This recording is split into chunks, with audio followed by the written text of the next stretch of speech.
Alright, so here's a mountain knife. A few you guys have asked for a few more pictures of it, and I figured I'd do a video because I want to explain a few things. Um, I'm not a well-known knife maker. Uh, Perfectly honest, I haven't sold a knife to date. All my knives that I've ever made have been given to people. I've done trades with people, things like that. Um, I do have some issues with this knife. I've never made one like this before. This is the very first one of this style that I've ever made. So I wanted to take and go over a few things and show you some stuff real quick. First thing I want you to look at is right here, where the bolster meets the... If you look, there you can see the gap. There is daylight there. Now when I did the test fit and everything, before I put that pin and that pin in, which actually hold the hidden tang to the entire handle, that wasn't there. Now this does not move. As you can see, I am pressing. Okay, there is no play. It is sealed. But what I found is that when I put this pin in and drilled the hole for it, I moved up a little bit. Well, whenever you're just fitting it together, that I was able to put this pin in to hold everything together, and then I pushed up tightly, and this part of the bolster matched up perfectly. Well, when I put the pin in and came back later to start doing the final sanding and shaping, I noticed that gap. So that's a major learning experience for me. Needless to say, I'm not real happy about that. Alright, next issue is, if you look right down the spine there, you'll see they're off a little bit. This one kind of rounds out a little bit more than this side. And if I hold it back, you can kind of look down. It's not far off, but it is off. And that didn't... I want to sand that down a little bit more, but I'm afraid if I do, I'm just going to keep chasing this back and forth instead of keeping it uniform. Next thing is, you can see there's a small little gap right there. And I believe that's when I was trying to flatten this out, I went in just a little too far on this scale, not the centerpiece. Alright, next thing that we've got, let's see, where is it? I'm trying to look through the phone. Oh, there it is. There's a little gap, and it's not even really a gap because you can't see daylight through it. It's just I sanded it a little too much.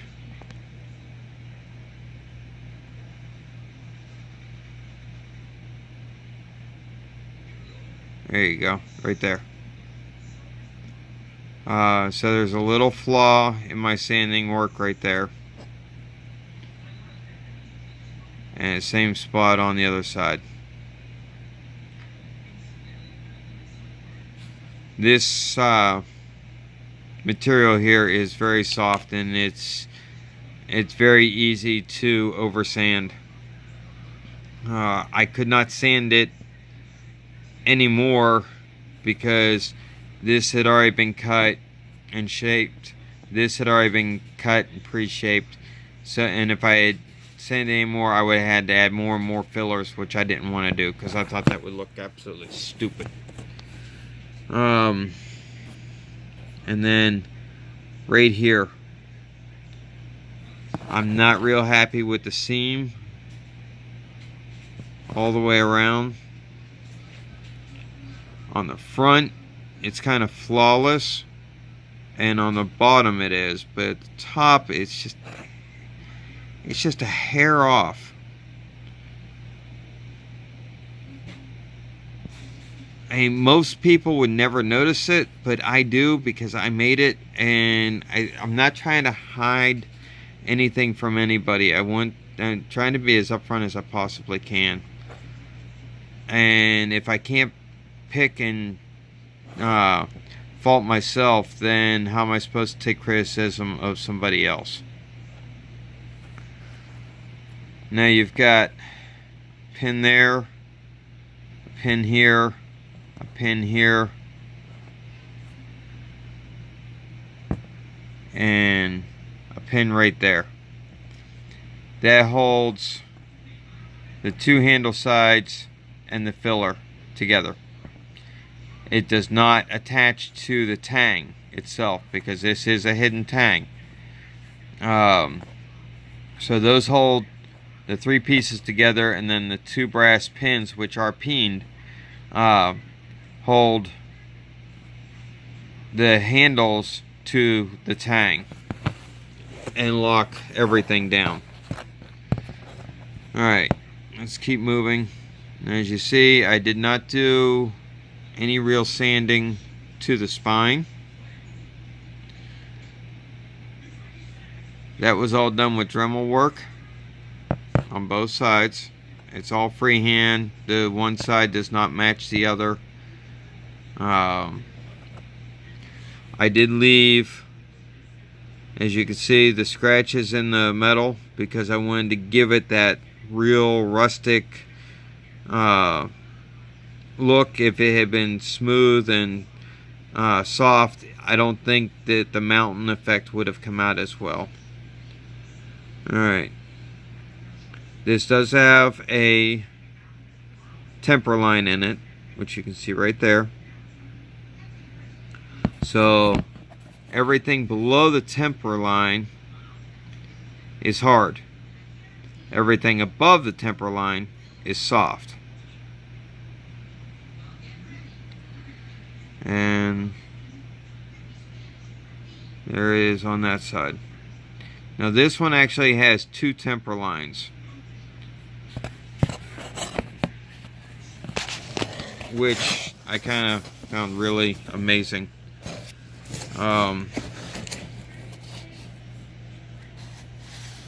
You've got the one that comes down and then it rocks straight back. And if you look, and it's kind of hard to get this to show up on the phone, there you can see it right there.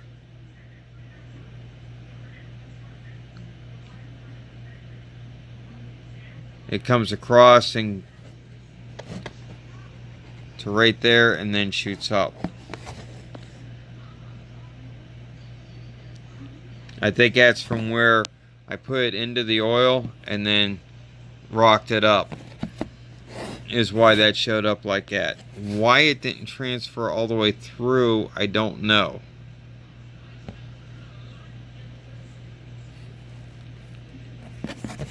So what you have here is a soft spine and a hard edge.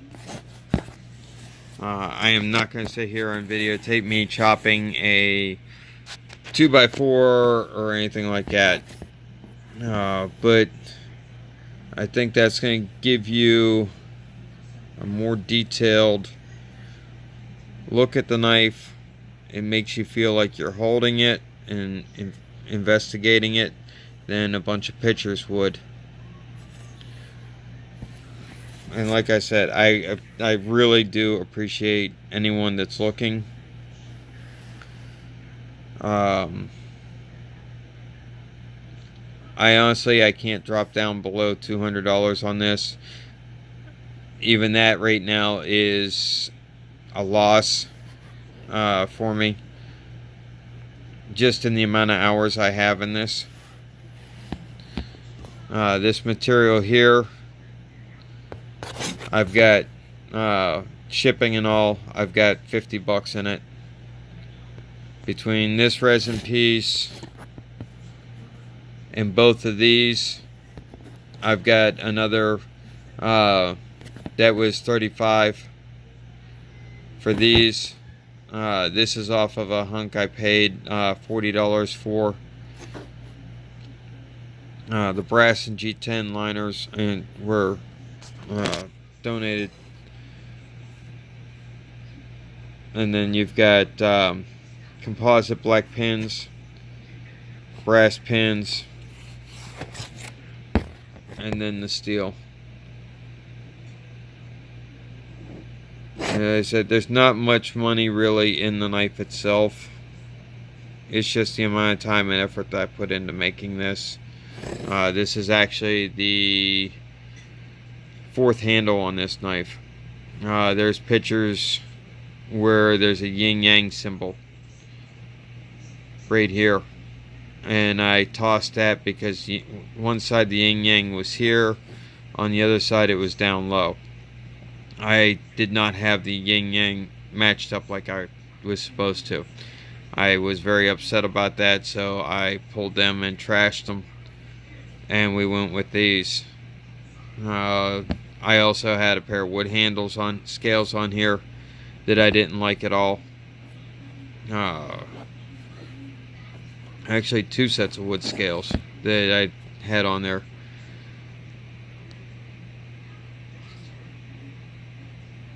Rob Carper did these scales for me.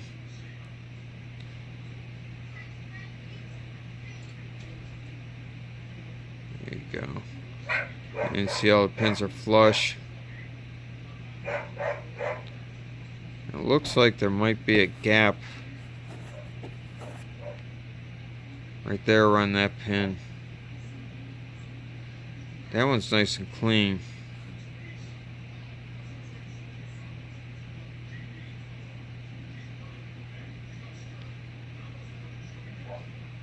So the knife is not perfect, and now I'm seeing some sand scratches I need to finish getting out. I may go ahead and backfill that one with some resin and then buff his handle out again.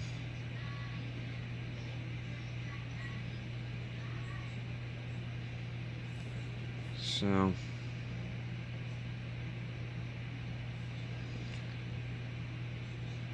I think Eric Meter was interested at one point and changed his mind,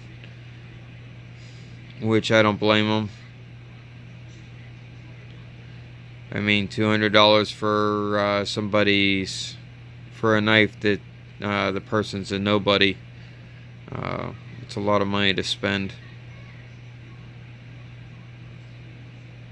especially when you can't hold it in your hand and inspect it yourself.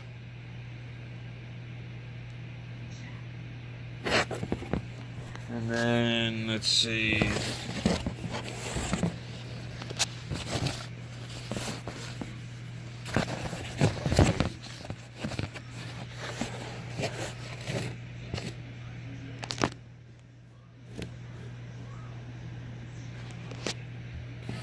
I got a cedar box that's gonna, I guess I didn't bring it up with me. I got a cedar box that's gonna go, that this is gonna come in. I thought about doing a sheath for it, but, and then you can look down and see that the blade itself is on center.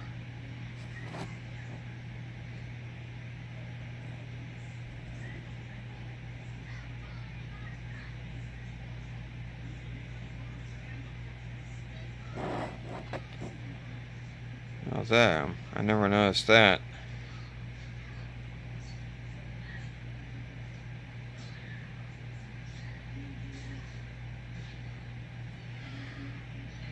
That's not lined up center with that.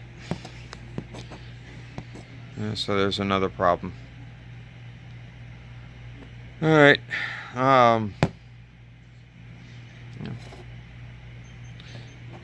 There you go. I still have to put my maker's mark on there. I haven't etched that on there yet. But I appreciate you looking.